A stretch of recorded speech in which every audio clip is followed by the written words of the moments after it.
Everybody, I hope you are doing well. Today we'll talk about how to fix or how to solve the problem of homepage on the application of Microsoft Teams. You will click on settings. In this page, you will go to apps, default apps, app settings. Here in this list, you're scrolling down until you find this application of Microsoft Teams. And you will click here. In this page of app info, you will go to first stop and you will click OK. Here you will enter to storage. Then we click on clear cache.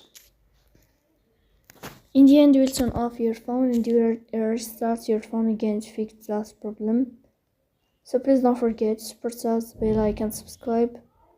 See you next time. Thank you for watching and your attention.